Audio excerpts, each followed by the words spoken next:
नमस्कार, आप देख रहे हैं TV9 राजस्थान और ये है 8 PM। अब 8 बज गए हैं और राजस्थान में बहुत सियासी हलचल तेज़ है। जब कांग्रेस की सरकार थी तो यही जो हलचल है, यही जो उठापटक है वो कांग्रेस की सरकार में दिखा करती थी। सचिन पायलट, रघु शर्मा, प्रताप सिंह कचरियावास, अशोक गहलोत, ये खूब सारे नाम होते थे जो रोज़ हर एक दिन सुर्खियों में रहते थे और खूब सियासत होती थी। अब वो शिफ्ट हो गया है बीजेपी में। लोकसभा चुनाव, पहले विधानसभा चुनाव होते हैं, विधानसभा चुनाव के बाद सियासत गर्माती है, कौन मुख्यमंत्री होगा, फिर जिस तरीके से 10 दिन 15 दिन घमासान मचता है। अब लोकसभा चुनाव आए, लोकसभा चुनाव के बाद फिर जब उसके नतीजे आए और बीजेपी को झटका लगा तो एक बार फिर जो है वो चर्चा का विषय बन गया है कुछ चेहरे। और उन चेहरों में अब वैसे तो वो चेहरे बीजेपी के हैं, लेकिन उन चेहरों में एक चेहरा आपको दिखेगा कांग्रेस का भी। तो अब सचिन पायलट का चेहरा भी है। तो उसके अलावा आप देख रहे हैं किरोड़ीलाल मीणा जी हैं, भजन लाल शर्मा जी जो मुख्यमंत्री हैं, वसुंधरा राजे जी हैं, और साथ में जो भरतपुर से उम्मीदवार हैं कांग्रेस के बीजेपी के जो थे वो हैं। तो अब इन्हीं सब बातों पर चर्चा करेंगे। और 3 सवाल जो सबसे बड़े हैं, 3 सवाल जो इन 5 चेहरों के आसपास घूमते हैं। वो पहला सवाल एक है कि पायलट के मुंह में क्यों है बीजेपी के राम स्वरूप कोहली जो कि भरतपुर से उम्मीदवार थे, पहला सवाल। दूसरा सवाल है कि भाई आखिर क्या हार के कारण जो है वो मंत्रियों के प्रभार बदल दिए गए हैं। ये भी एक खबर है कि राजस्थान में मंत्रियों के प्रभार वाले ज़िले अब बदल दिए गए हैं, नए मंत्रियों को नए नए ज़िले सौंप दिए गए हैं। तीसरा सवाल, क्या किरोड़ीलाल मीणा का इस्तीफा सिर्फ जुमला था, क्यों था, इस पर भी बात करेंगे और ये सब समझेंगे हमारे executive producer Pushkar Chauhan sir से। शुरुआत वही करते हैं कि आखिर रामस्वरूप कोहली जी ने क्या कुछ कहा है, आपको बता देते हैं। उन्होंने कहा कि भाई बीजेपी जब उनकी हार के कारण के उन्होंने बीजेपी के कुछ नेताओं को जिम्मेदार बताया और साथ में उन्होंने पायलट को पूरा क्रेडिट दिया कि भाई पायलट की वजह से वो सीट हारे हैं। और उन्होंने बाकायदा पायलट की कई मामलों में तारीफ़ करी कि कैसे उन्होंने संजना जाटव को उन्होंने टिकट दिलवाया और फिर कैसे उन्होंने मेहनत करी और वो वहाँ से उन्होंने जीत दिलवाई। तो सर देखिए, हम लोगों ने पहले भी चर्चा करी थी जब नतीजे नहीं आए थे कि भरतपुर की सीट, धौलपुर की सीट, मतलब पूर्वी राजस्थान की, और वहाँ पे बीजेपी के किस नेता के नहीं जाने की वजह से नुकसान हुआ। इस राउंड में वो नेता भी दिख रही हैं और इस राउंड में वो नेता भी हैं जिनकी जाने से पूर्वी राजस्थान में जीत हुई है। नहीं, दोनों दिख रहे हैं जिनकी बात करते हैं। सस्पेंस क्या है, वसुंधरा राजे और सचिन पायलट। लेकिन अगर भरतपुर सीट पर जैसा रामस्वरूप कह रहे हैं जी, उन्होंने ये तक कहा कि वसुंधरा राजे उन्हें पसंद नहीं करती। उन्होंने इशारों में ये भी कहा कि वसुंधरा राजे नहीं चाह रही थी। उन्होंने विधायकों के नाम नौक्षम कह दिया कि मैं फ़ोन मिला रहा था, नहीं उठाया। मैंने फ़ोन किया कि आप आइए। जिनको संयोजक बनाया गया उनके लिए बोला कि उन्होंने संयोजक तो बना दिया उन्होंने, लेकिन 2 दिन टाइम दिया। बताइए, इतनी बड़ी लोकसभा, उसमें बाकायदा उन्होंने डिडवाना के विधायक का नाम लेके ये चीज़ बोली। तो बोले वो साथ थे, दिखे, लेकिन 2 दिन का समय दे पाए। दरअसल रामस्वरूप ने भी एक नई लाइन खींच। वो कह रहे 2 धड़ों में नहीं, यहाँ तो हर धड़े में बंटवारा है बीजेपी में। अब जब इतनी बड़ी समीक्षा हो रही है, आप समझ ही रहे हैं कि क्योंकि जहाँ 25 में 25 लगातार 2 बार जीत के आए, उसके बाद विधानसभा जीत लिया 23 में अच्छे वोटों से, सीटों के अंतराल से, तो फिर यहाँ पर ये 14-11 वाला नहीं होना चाहिए। मैं आपको कह रहा हूँ वो ये फासला 20-4 का रहता, सभी लोग अंदाजा लगा रहे थे 19-6 भी चल जाता या कुछ भी चल जाता, लेकिन ये 14-11 नहीं चल रहा है, दोनों ही डबल डिजिट में। 10+ नहीं था। हाँ वही, लेकिन हालांकि वो चल रहा है कि किस तरीके से लाएं। अब जो कुछ रह गई सबसे बड़ी बात कि इनका दरअसल रामस्वरूप इस जरिए आला कमान को बताना चाह रहे हैं कि अब भरतपुर गृह जनपद किसका है ये भी आपको पता है, इसलिए वो टारगेट पे किसको लाए, वसुंधरा को लाए। भाई सचिन पायलट की तारीफ क्या, बोले हाँ सचिन ने हरवाया, मेहनत करी, जी। आप जब विपक्षी की तारीफ करते हैं, वैसे ही समझिए जब किसी का रिजल्ट आए, क्या देखिए उस बच्चे ने कितना पढ़ा था, तो ये नहीं है वो अपने आपने वालों को बता रहा है कि देखिए आपने मेहनत नहीं की। यही तो, इसीलिए तो ये 4 नेताओं के साथ 5वें नेता सचिन पायलट हैं, जिन्होंने सबके गढ़ में कहीं ना कहीं जाके जो प्रभाव था उसमें वसुंधरा राजे को इसलिए नहीं मैं गिन रहा हूँ क्योंकि वसुंधरा राजे एक्टिव ही नहीं थी इतना जी। और हम लोग एक नहीं कई वीडियो कर चुके हैं कि वसुंधरा राजे क्यों नहीं एक्टिव है, क्या वजह है, चुप्पी है। जैसे कल सवाल था कि चुप्पी पर सवाल बने हुए हैं, भाई कुछ तो बोलिए आप। तो राम स्वरूप की ये बात जब समीक्षा बैठक केंद्र के पास भी जाएगी, केंद्रीय आलाकमान पास, जब बीजेपी के बड़े नेता देखेंगे, तो ये जो अब हिंदी पट्टी राजुम कहते हैं ना, सिर फुटबॉल मची पड़ी है। एक तो हार गए, अब क्या है, अब आपस में नहीं तुमने नहीं लाया था वो, अरे जहाँ जीत गए वहाँ संयोजक ने क्या 500 दिन दिए थे, नहीं दिए होंगे। वो आप समझ नहीं पाए, जहाँ पर भीतरघात है वहाँ पर बीजेपी को नुकसान हुआ है। अब उसके वो तो क्योंकि जो चुनाव लड़ रहा होता वो तो वहीं के समीकरण बताएगा ना कि जिनके सहारे भाई वहाँ हमारे 5 विधायक थे, तो ये 5 अगर हमको अपने जीते थे ले आए होते तो हम चुनाव जीत लेते। ऐसा नहीं होता। देखिए लगातार चाहे झुंझुनू हारे सुखकरण चौधरी, उन्होंने कहा कि भाई अगर आप अग्निवीर पे ले आते तो हम जीत जाते। उन्होंने सीधे अब सबकी सब मान लेते तो फिर इससे बढ़िया कांग्रेस की मान लेते। अग्निवीर ले आते, RLTP के हनुमान बेनीवाल को जाने ना देते, अब बता दिया सचिन पायलट अच्छा कर रहे हैं। देखिए वो कहते हैं ना, सुख के सब साथी हारे के हरिराम जी। अब वो जीते के सब होते हैं भैया। अब जो जीत गया तो बता रहे हैं सचिन पायलट ने भी मेहनत की है, और यही 25-25 आ रहे थे तो कोई नहीं, तब भी इनफाइटिंग तो थी ना जी, होती थी ना। लेकिन जनता चुनती है, इसलिए ये विवाद जो हम लोग लगातार अपने वीडियोस में बताते आए हैं कि बीजेपी में अभी जहां जीते हैं वहां भी बता रहे हैं कि हमको विधायकों ज़्यादा नहीं तो हम तो हमारा मार्जिन ज़्यादा होता जी। पाली वाली सीट देख लीजिए या कहीं देख लीजिए जहां प्रहलाद गुंजन ने ओम बिरला से मात खाई है, लेकिन वहां भी ओम बिरला की जो रिपोर्ट होगी वो कहेंगे कि वहां एक्टिव नहीं रहे, नेता नहीं आ रहे थे। तो कुल मिला के रोज ये मसालेदार चटकारेदार समीक्षा हो रही। हनुमान बेनीवाल लगातार कह रहे हैं, उन्होंने तो वो लगातार कह रहे हैं कि हमारी वजह से कांग्रेस जीती है 8 सीटें, नहीं वो इस्तीफा दे। भाई अगर मैं अम्बेश के साथ कहीं जा रहा हूं और अम्बेश ने पहल की, अम्बेश बड़े थे फिर भी हमको साथ लेके जा रहे हैं, एक बात समझिए, तो फिर हम कहेंगे ही ना कि देखिए अम्बेश हमारे साथ आए तो 11 आ गई, कहाँ 0 पे थे। चलिए सर, अब इसी को हम थोड़ा सा ले चलते हैं, क्योंकि देखिए चर्चा जब हार पे जिस तरह के राम स्वरूप कोहली जी ने कहा, आज भजनलाल सरकार ने अपने मंत्रियों को प्रभार बांटे हैं वापस से। अब आप कहेंगे कि लोकसभा चुनाव से पहले, लेकिन उन्होंने बदल दिए हैं।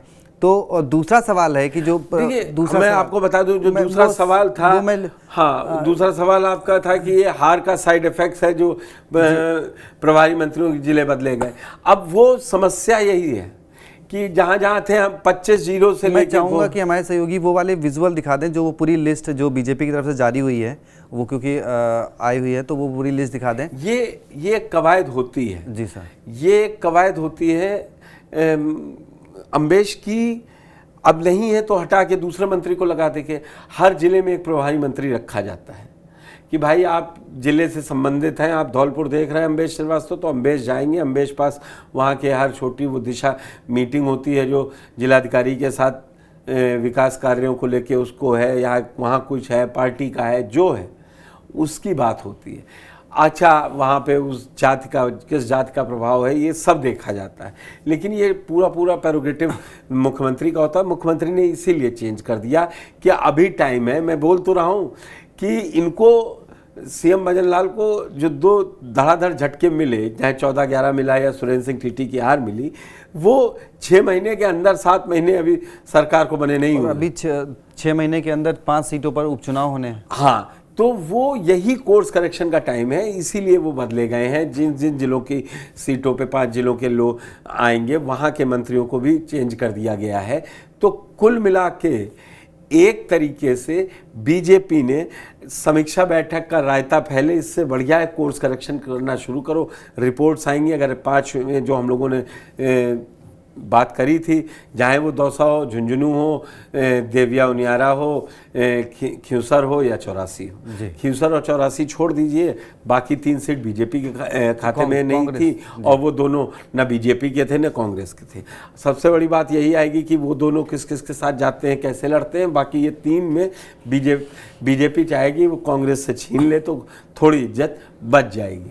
चलिए सर, अब देखिए इसी लेटर में हम अगर तीसरे नंबर पे आते हैं, मैं चाहूँगा जरा तो इसको उसमें दिखाया जाए। किरोड़ी लाल मीणा को एक बार अलवर का प्रभार सौंपा गया है, तीसरे नंबर पे है जयपुर। क्योंकि हमारा तीसरा सवाल था कि क्या किरोड़ी लाल मीणा का इस्तीफा जुमला है, क्योंकि भाई हमने लगातार इस पे हमने सवाल नहीं किए, उन्हीं के सवाल थे, उन्हीं का इस्तीफा था, उन्हीं का ट्वीट था, उन्हीं का पोस्ट नहीं, था। TV9 राजस्थान किसी भी तरीके से ये नहीं कर रही है कि वो इस्तीफा दें। ये उन्होंने कहा था कि मैं इन 7 सीटों में 1 सीट भी भाजपा हारती है तो मैं जिम्मेदारी लेते हुए, फिर वो 4 जून को काउंटिंग वाले दिन भी 12:30 बजे जब रिजल्ट क्लियर होने लगे तो उन्होंने कहा कि रवकल रीत सदा चलाई। फिर उन्होंने 10-12 दिन कार्यभार भी नहीं संभाला। देखिए इस समय अगर हमारे सहयोगी साइलेंट ऑपरेशन चल किरोड़ी वाले ट्वीट हों तो वो चला दें, अगर हमको चाहिए वो चला, वो सबको पता है, वो बाइट चलाने से भी कि मैं यहीं पानी पिलाऊंगा। मेरा सवाल ये था कि वो लगातार कह रहे थे, बात हो रही थी कि इस्तीफा देंगे, 15 दिन हो गए हैं, अब देखिए प्रभार मिल गया उनको अलवर जिले का, तो अगर ऐसी कुछ संभावना होती तो इसका मतलब अंदर अंदर किरोड़ी लाल मीणा को समझा लिया गया और उन्होंने दफ्तर आना भी शुरू कर दिया। जब आपने एक वीडियो चलाया है अपने पेज पे, देखा जा सकता है कैसे वो उंगली रख के चुप चुप करते हैं उस सवाल पे। मेरे ख्याल से 2 या 3 दिन पहले ही तो हमने चलाया है वो पूरा ट्वीट और उनके विजुअल। बिल्कुल, तो परसों के 19 तारीख के प्रोग्राम में आई थिंक जी। ये जरूरी नहीं है। जरूरी क्या है अम्बेश? जरूरी ये है कि दिखना चाहिए। वो यही होता है, कहते हैं ना चुनाव के समय था सब वादे कर दिए, नहीं जीते भाई, 4 तो जीत ही आए। अब ये उसकी समीक्षा होती रही। अब उनको नया जिला दे दिया गया, जयपुर ग्रामीण से हटा दिया गया। अब बताइए, जयपुर ग्रामीण से हटा दिया तो और दे दिया अलवर। अब अलवर के प्रभारी मंत्री हैं, अलवर से केंद्रीय मंत्री खुद ही भूपेंद्र यादव हैं जी सर। तो आप समझ ही सकते हैं कि वहाँ पर वो क्या। तो एक तरीके से किरोड़ी लाल मीणा जिस तरीके से बाहर से आए हुए बीजेपी में थे, वहाँ पर उनको क्या तवज्जो दी जाए क्या नहीं, अब बीजेपी उनके लेके बहुत ज़्यादा टेंशन नहीं लिया, आराम से सरकार चल रही है। अब उनसे कह दिया गया होगा मंत्री बनना, उन्होंने भी कामकाज पे लौटाए। तो कुल मिला के लब्बो लुबाब ये निकल के आया कि उसको आप जो जुमला क्वेश्चन मार्क में, फिर तो ये जुमला है। अगर आप अपनी बात से कह के हट गए तो फिर वो जुमला ही हुआ। कहते हैं झूठ क्यों कहें, वो जुमला हो गया। वो मैंने जैसे गृह मंत्री जी ने कहा था जब उनसे सवाल किया गया कि भाई जी नहीं, वो किसी से भी कोई बात चुनाव के दौरान कही गई और अगर आप उसको मौका आने पे नहीं पूरा कर रहे हैं तो किसी भी चीज़ के लिए हो सकता है। इसीलिए अब किरोड़ी लाल मीणा पर दबाव था, उन्होंने नहीं, फिर बात हो गई होगी, समीक्षा हुई होगी, पूरे बता दिया होगा कि भाई हमने तो जिता दिया, जो सबसे बड़ी सीट थी वो हार गए। अब चक्कर ये है कि हार हो गई है तो फिर उसी को रोते नहीं रहना है, आगे बढ़ना है हार से। लेकिन सर फिर मैं वही चीज़ दोहराऊंगा कि आपने एक बार नहीं, आपने चुनाव प्रचार के दौरान कई बार वो बात कही, आपने मतदान के दौरान वो बात कही। कोई मीडिया इस्तीफा वो कहे, उन्होंने कहा, उनको लगा, अब नहीं लिया तो नहीं लिया, जनता वो अब ये दौसा की आपने फिर ये भी बयान में कहा कि भाई देखिए अगर मैं इस्तीफा नहीं दूंगा तो मेरी बात खराब जाएगी। अब मैं इसको इसलिए भी कोट कर रहा हूं क्योंकि देखिए दौसा में, झुंझुनू में और मैं कोशिश करूंगा कि एक्सक्लूसिव बातचीत हमारे रिपोर्टर जो जयपुर में हैं वो इन सारे सवालों को पूछ के हम नहीं सर, अब इसका इम्पैक्ट मैं आपसे इम्पैक्ट अभी नहीं आगे आप मैं बताऊं, 5 सीटों के उपचुनाव हैं, इतना बड़ा इम्पैक्ट नहीं। कांग्रेस ने कितनी बार मुद्दा बनाया, कुछ नहीं मुद्दा बनाया कांग्रेस ने उसको, वहां उसी ने मुद्दा एक नहीं बनता। या तो इसको इतना बड़ा राष्ट्रीय स्तर का मुद्दा बना दें तो 500 बार ऐसे एक वीडियो निकल आएंगे जब कांग्रेस ने कहा होगा ये कर लेंगे, तो ये सब कुछ नहीं चलता। अब निकल गया चुनाव, दोनों लोग आगे आगे, क्योंकि अंदर पार्टी में दोनों तरफ भीतरघात है, तो वहाँ अपना संभालें कि दूसरे का रोए। बिल्कुल सर। तो देखिए किरोड़ी बाबा का इस्तीफा पे जो है फिलहाल तो जुमला ही कहलाएगा, कॉमा लगा दिया, जब फुल मतलब क्वेश्चन अभी तो स्पेस रहेगा, फुल स्टॉप नहीं लगेगा।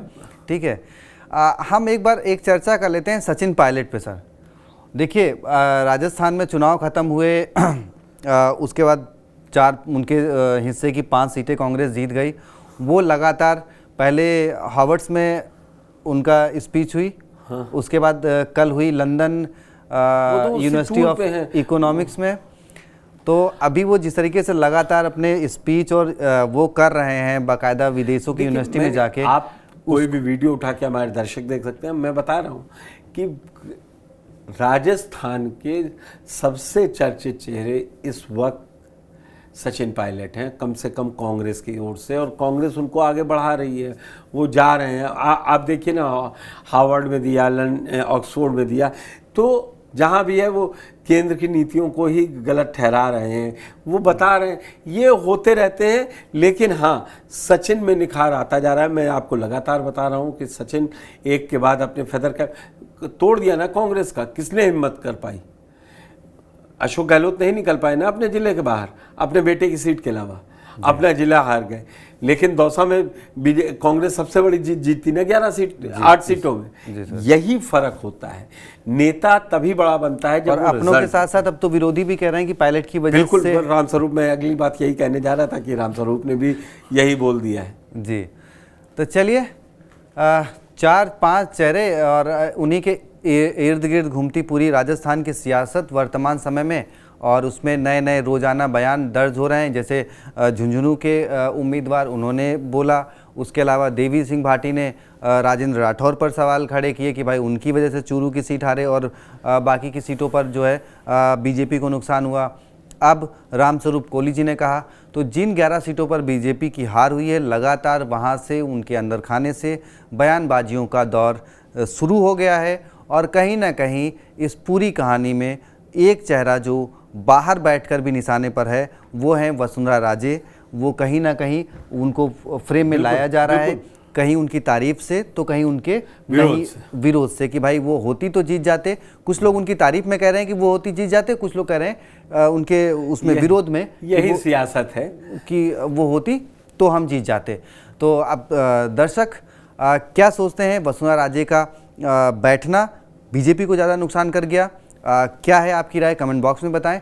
और बाकी सर, आप चैनल अम्बेश की एक ही गुजारिश रहती है अपने हर वीडियो करने के बाद कि चैनल को ज़्यादा से ज़्यादा सब्सक्राइब करें, लाइक करें, शेयर करें, और न्यूज़ TV9 राजस्थान वो हर न्यूज़ आपके पास पहुंचाएगी जो राजस्थान की छोटी से छोटी खबर सियासत से जुड़ी हो या कोई बड़ी बात हो, वो आपके पास सबसे पहले लाने की हमारी कोशिश रहती है। और हम किसी के पक्ष में नहीं, किसी के विपक्ष में नहीं, हम निष्पक्ष हैं। चलिए, बहुत बहुत शुक्रिया चैनल को देखने के लिए, और सब्सक्राइब जरूर करिए। धन्यवाद।